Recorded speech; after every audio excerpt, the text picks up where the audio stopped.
านลาบอนที่เคยอาศัยค้างเก่า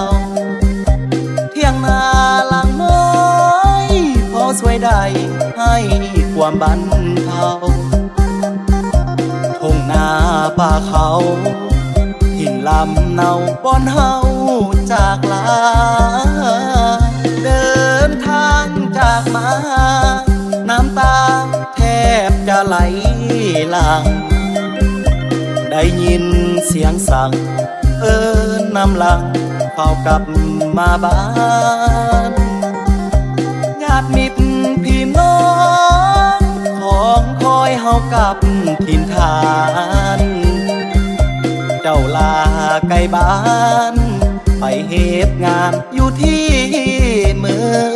องใหญ่จากไปหลายปีแต่ใจนี้ยังคิดห่วงหาบ่ลืมบ้านนา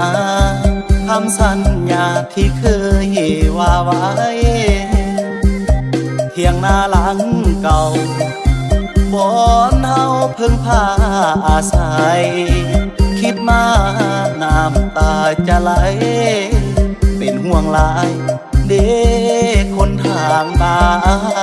นกรุงนาลาบ้านมาเหตุงานอยู่ที่เมืองหลวงพ่อแม่บ่ต้องเป็นห่วงลูกยังห่วงยังคิดฮอดบ้านสงกรานต์ปีนี้ขอสัญญาว่าสิกลับหันสิคืนเมื่อบ้านไปสมมาอีพ่ออีแม่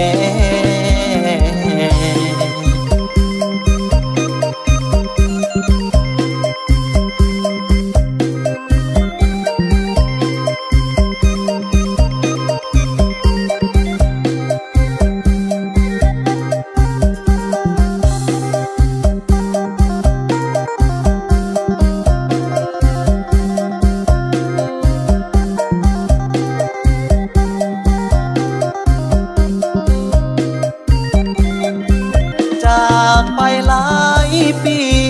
แต่ใจนี้ยังคิดห่วงหาบ่ลืมบ้านนา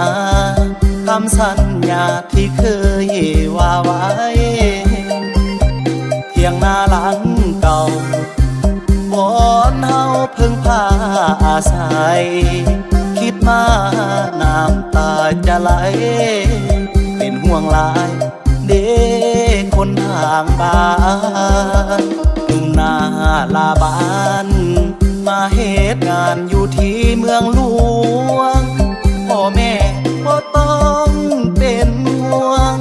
ลูกยังห่วงยังคิดฮอดบ้านสงกรานต์ปีนี้ขอสัญญาว่าสิกลับหันสิคืนเมื่อบ้านไปสมมาอีพ่อ